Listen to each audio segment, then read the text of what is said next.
디모데전서, 디모데후서가 있는데 디모데후서를 하지 않고 디도서를 한 이유는 시기적으로 디모데전서와 디도서가 거의 같은 시기에 이렇게 쓰여졌어요.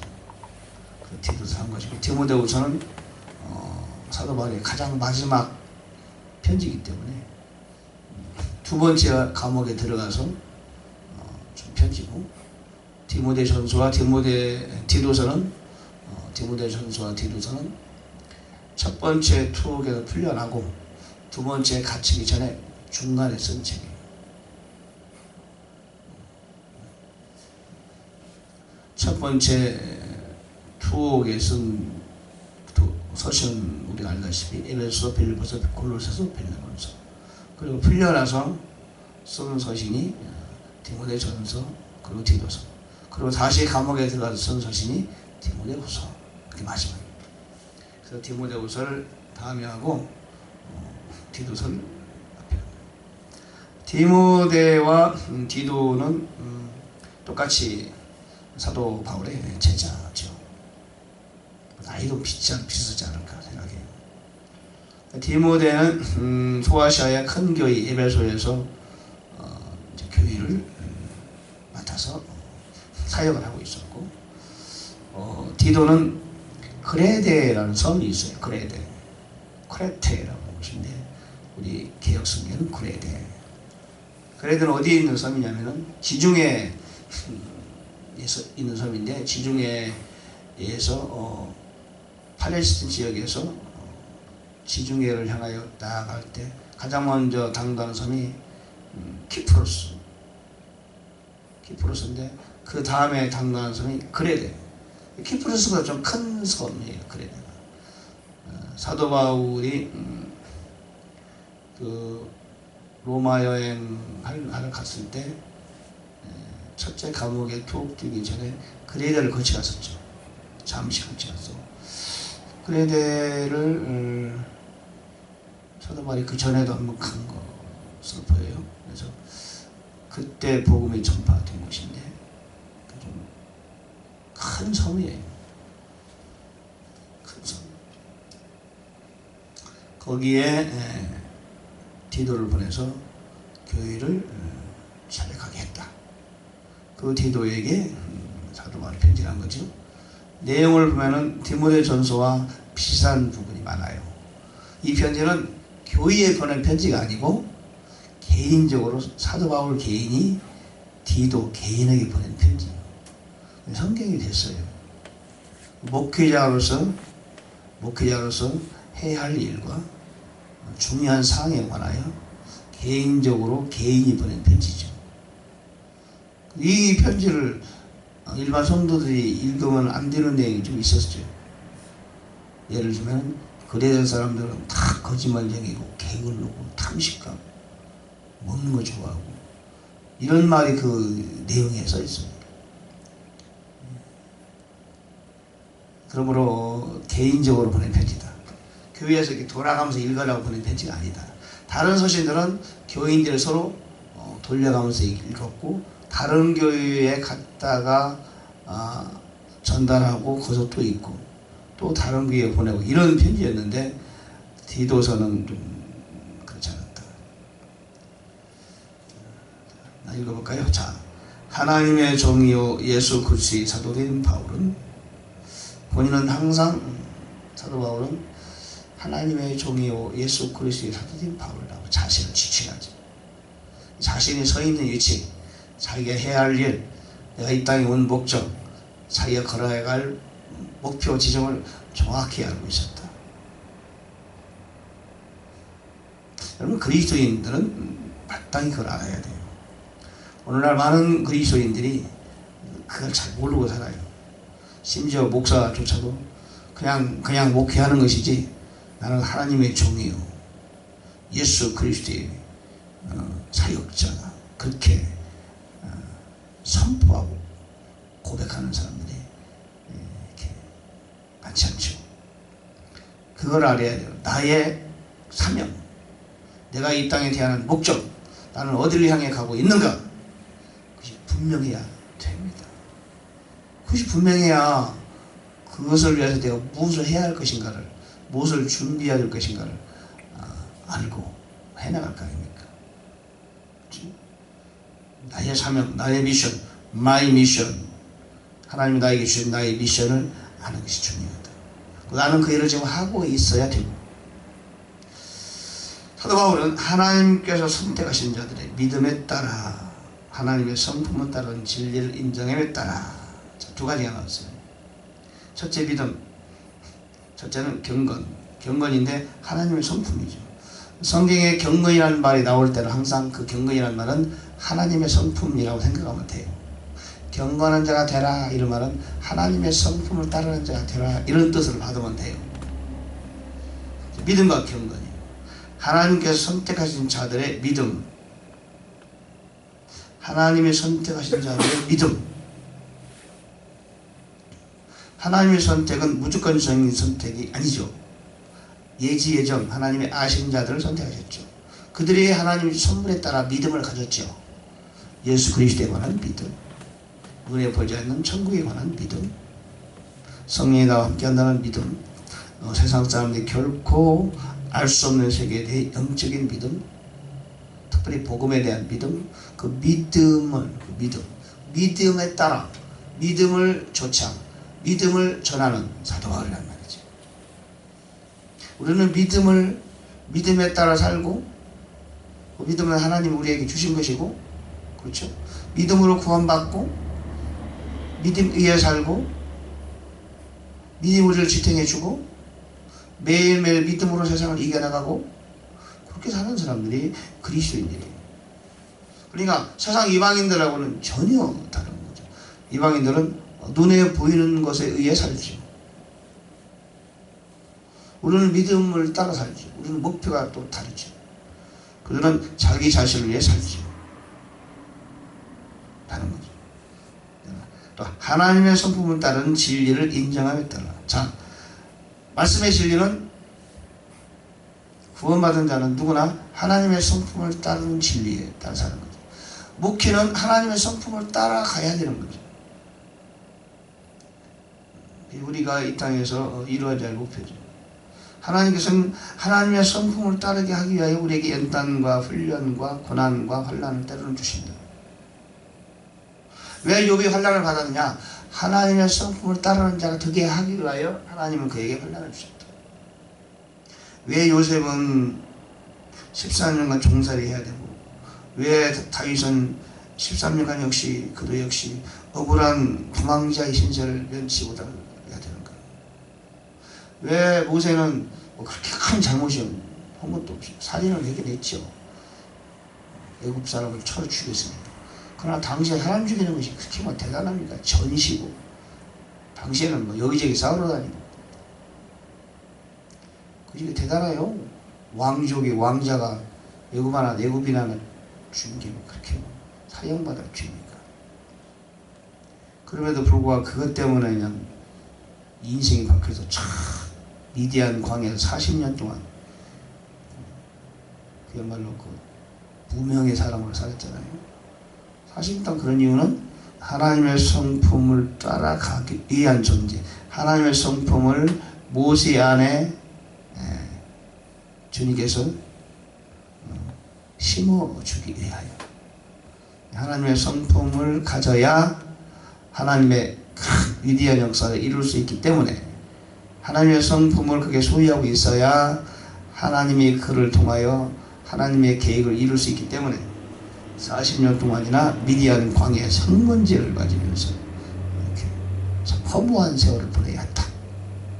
오늘날 마찬가지죠. 수많은 그리스도인들이, 하나님의 사역자들이 이런저런 어려움을 겪고 연단과 고난을 받는 이유는 하나님의 성품을 따르는 그런 존재, 그 안에 하나님의 성품을 소유하는 존재가 되게 하기 위하여 이 땅에서 순례자의 길을 가는 것이다.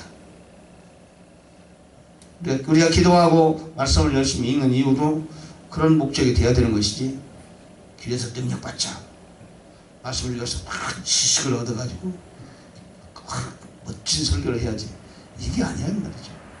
우리의 본질이 말씀을 읽음으로써 내 안에 있는 악한 것들을 해결하고 흑암 세력을 떠나보내고 못된 습관들을 제거하고.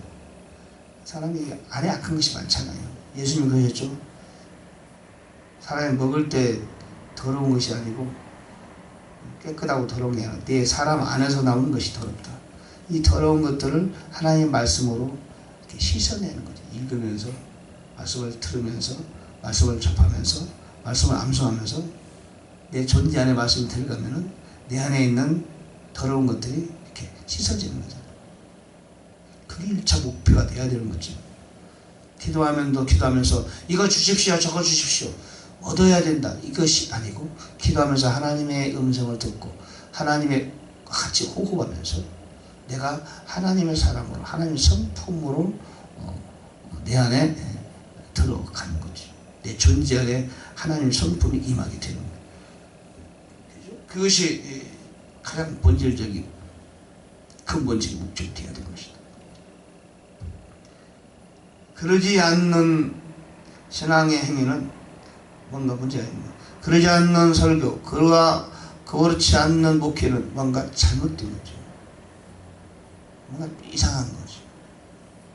요즘에 교회가 사이비 교회가 많죠. 하나님의 성품의 진리를 추구하지 않는 거예요. 다른 걸 추구하는 거죠. 큰 문제예요. 오늘날 말세 교회의 문제는 바로 그거예요. 교회 생활의 주 목적은 그것이, 우리 신앙생활의 주 목적은 그것이어야 되는 것이다. 영원한 생명의 소명 안에서 또한 영원한 생명이 항상 우리를 안에 항상 스페에 있어야 된다. 영원한 생명, 영생을 추구하는 거죠. 영생을 추구하는 사람이라면 세상에 마음을 뺏기지 않죠. 소망 안에서 사도가 되었는데 이 영생, 이 생명은 거짓말하실 수 없는 하나님께서 세상이 시작되기 전에 약속하셨다. 그렇죠? 이미 예전에 세상이 시작되기 전에 아담과 하와에게 영생을 주려고 작정하신 거죠. 그들이 선악과를 따먹었으니까 더 이상 영생을 줄 수 없는 거예요. 선악과를 따먹고 타락한 인간 존재가 영생하면은 되겠어요? 그렇게 영생하면 안 되죠. 하나님과 관계가 단절됐는데 그가 영생하면 되겠어요? 안 되죠. 육체는 썩어가는데 영생하면 되겠어요? 안 되죠. 영생하면 안 돼요. 죽어야 돼요. 선악과를 먹으면 죽어야 돼요. 하나님과 교제가 단절되고 육체는 나이를 먹고 죽어가 되는데 그가 영생을 얻으면 곤란한 거예요. 영생나무를 지켰지. 접근하지 못하도록. 영생하면 안 되죠. 인간이 노아시대 때 1000살씩 살았잖아요. 900살. 사람을 생각해보세요. 이 사람이 900살 산다는 게 그게 행복한 거예요? 도대체 900살씩 살아서 어찌자는 거예요? 이 땅에서, 이 세상에서. 응? 여기서 900살, 800살 산 사람이 돌아다닌다 생각해보세요. 어쩌자는 거예요? 한 100살 먹고 죽어야지. 나는 그렇게 생각해요. 무대 살다가 969살 나 지루하고 이런 세상에도 900살씩 산다는 게 그렇게 뭐가 재밌어요. 여기서는 영생하면 안 돼요. 무슨 좋은 꼴을 본다고 900살씩 살아요. 물론 노아 시대에는 좋은 일이 많이 있었는지 모르지만 그때도 마찬가지죠. 네피림 후손들이 있었으니까. 사람 사는 것은 전쟁과 전쟁, 싸움과 싸움, 욕심과 욕심. 그런 거 있는 세상에서 900년씩 살아가지고 뭐가 좋다고. 요즘 나이 드신 사람 보면 내가 이 꼴을 보려면 안 보려면 어서 죽어야지 이러잖아요. 900살 살아가지고 자식들이 그냥 싸우는 모습, 손자들이 싸우는 모습, 사람이 일찍 죽는 모습, 병들 앓는 모습, 사업하다 실패한 거 다 보고 가슴이 다 썩지요. 도인이 돼야지, 도인. 이게 오래 사는 게 좋은 게 아니에요. 이 세상에서 오래 사는 건 저주지, 그게 좋은 건 아니라. 그렇잖아요? 그 대기업의 회장이 만약에 한 500살 살다고 보세요. 그러면 자식, 손자들이 아니 우리 할아버지는 언제 죽나? 왜 안 죽나? 유산을 언제 우리 나눠주나? 다 모여서 식사를 하면서 마음속으로 각각 다른 마음. 그런 드라마도 있었잖아요. 밥을 먹고 재미있게 웃지만 헤어져서 부부간에서 아니지. 응? 회장님은 언제 건강하시죠? 언제 돌아가시냐? 당신 유산 언제 받냐? 그런 세상에서 800살, 900살 살면 되겠어요? 1000살씩 살면 영생하면 되겠냐고. 그래서 영생남을 하나님께서 막으신 거죠. 영생할 곳은 따로 있죠. 영생할 곳은 그 나라에 가서 우리 영생을 하는 거죠. 자, 자신의 말씀은 하나님 곧 우리 구원자의 명령에 따라 내가 마친 복음 선포를 통하여 정하시되 하셨다. 복음 선포를 통하여. 자, 우리는 복음 선포를 통하여 전도라고 하죠. 복음 선포를 통하여 전도를 통하여 나오죠. 전도. 전도. 이 전도는 우리 구주 명령 따라 복음 선포를 통하여 하나님은 나타나신다. 자, 복음 선포를 통하여 예수 그리스도는 전파된다. 복음 선포를 통하여 구원의 소식이 전파된다. 그러므로 복음의 선포는 너무 중요한 거죠. 교회에서는 우리가 두 가지죠. 첫째는 교회가 존재하고 교회를 관리하고 목회하는 거죠. 양을 치는 거예요. 양들은 잘하잖아요. 또 새끼를 낳죠. 그런 것처럼 교회에서 목회라는 것은 양을 치는 거지요. 그 위에 선교사역이 있어요. 목회사역과 선교사역을 항상 해야 돼요. 그리스도인은 첫째 목회사역이 있죠. 양을 치는 거죠. 양을 돌보는 거죠. 양을 지키는 거죠. 두 번째는 선교를 해야 되는 거죠. 선교사역이에요. 두 가지가 공존해야 돼요. 어떤 사람은 목회에 좀 치중하는 분들도 있죠. 그래도 선교해야 되고 선교에 치중하는 사람도 있죠. 그래도 목회를 해야 돼요. 두 가지가 항상 공존해야 돼요. 선교만 하다 보면 내 양떼들을 다 흩어지면 곤란하죠. 선교하면서 양떼를 돌보는 거죠. 양떼를 돌보고 선교 안 하면 그것도 문제가 있는 거죠. 양떼를 돌보면 역시 선교해야 돼요. 두 가지는 공존해야 되는 것이다. 복음 선포가 중요하다. 복음 선포. 사도 바울은 목회 아니었어요. 그는 항상 선교만 했죠.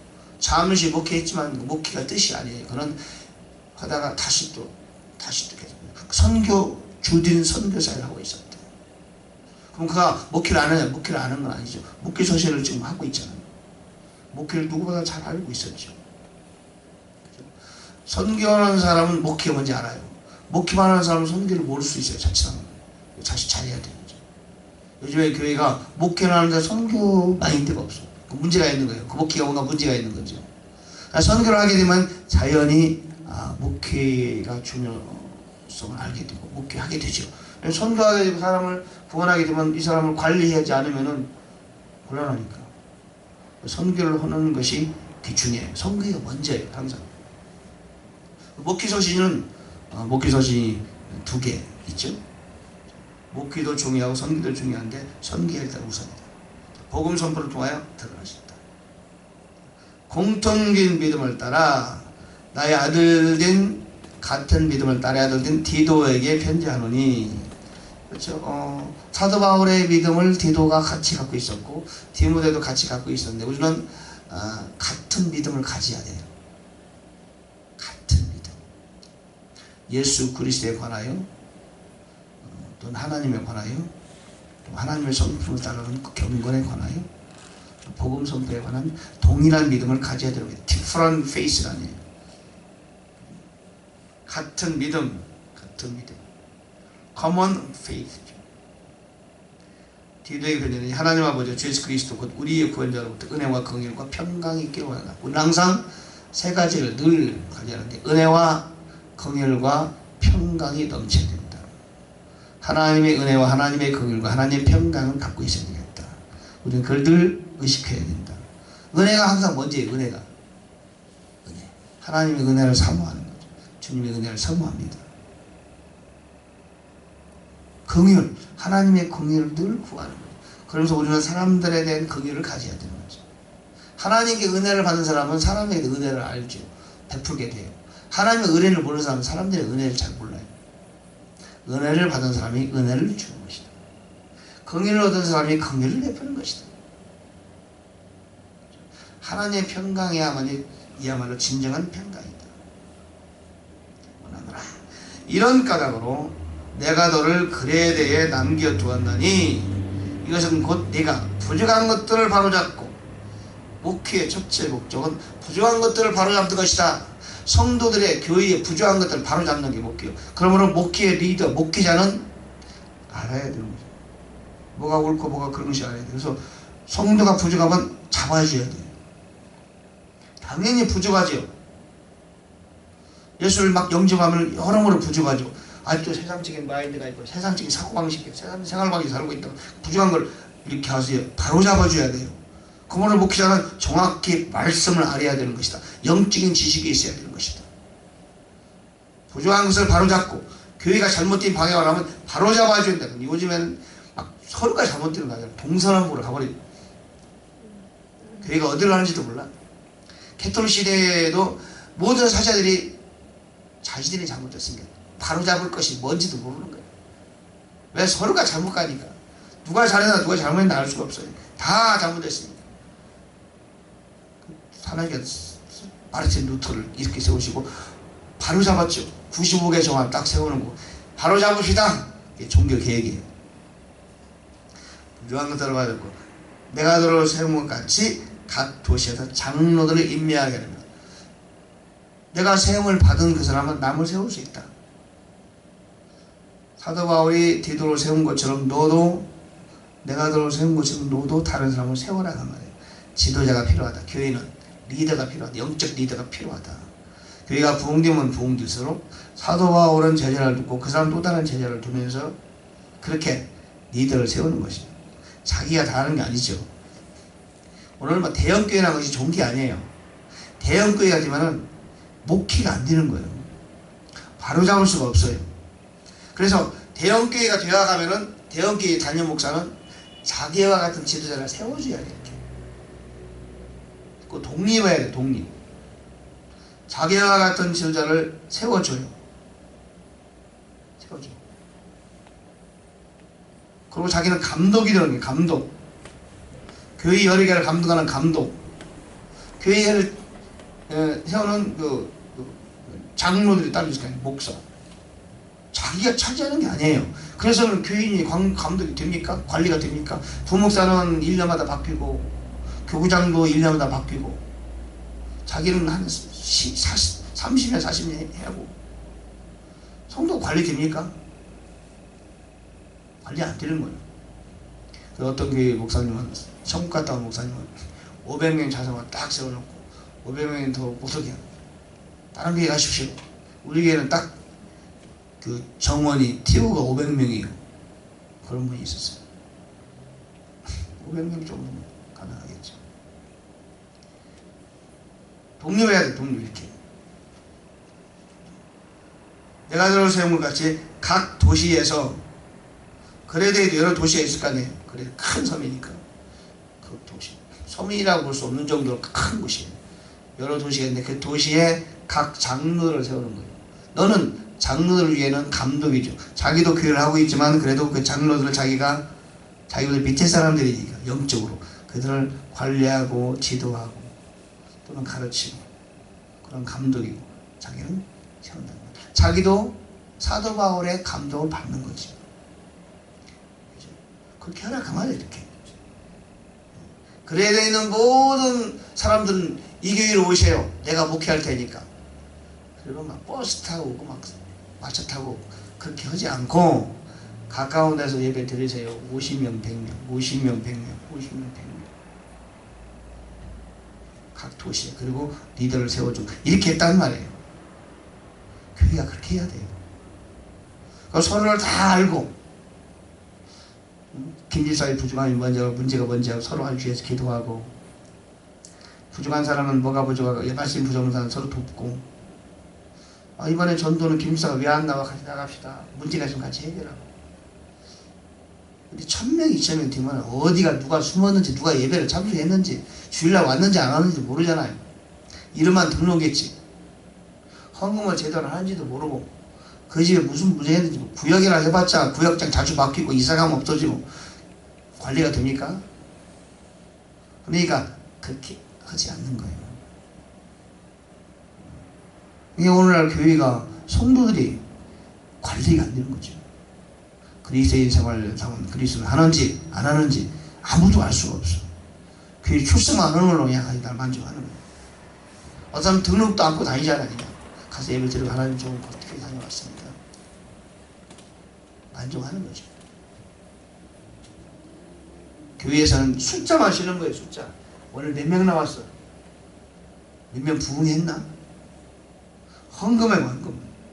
헌금이 불었어 안 불었어? 양들이 제대로 하나님 앞에서 잘하고 있고 하나님 성품을 닮아가는지 관심이 없는 거죠. 이거 목회 아니에요. 그죠? 오늘 목회 서신을 보면서 우리가 하는 거죠. 장로를 임명해야 됩니다. 5절까지 하니까 시간이 됐네. 기도합시다. 주님은 오늘 이 새벽에 우리를 불러주시고 목회 서신을 공부하게 하시면 감사합니다. 하나님 말씀 우리가 계속 들으면서 우리가 영적으로 자라고 하나님 성품을 닮아가며 오늘날 이 시대에 우리가 서 있는 이 시대가 어떤 시대이며 하나님 원하시는 교회는 어떤 교회이며 하나님 원하시는 성도는 어떠한 성도라는 것을 배우고 알고 깨닫게 도와주옵소서. 새벽에 기도할 때 기도가 또한 잘 되게 도와주세요. 내가 주 예수 이름으로 명하노니 기도는 잘 되을지어다. 기도를 방해하는 흑암의 세력은 떠나가라. 성령으로 충만하게 하여 주옵소서. 지금 우리가 기도를 하면 또한 성경이 읽고 있는 중이 있사오니 하나님 성경 읽는데 전문가 되게 하시고 성경 읽는 거 방해하는 모든 세력을 묶어주시며 반드시 성경 읽기에 성공하게 하여 주옵소서. 하나님 우리에게 주신 프로그램이오니 하나님께서 친히 우리를 이끌어 주실 줄 믿습니다. 좋은 나라 되게 주옵소서. 예수님 이름으로 간절히 기도합니다. 아멘.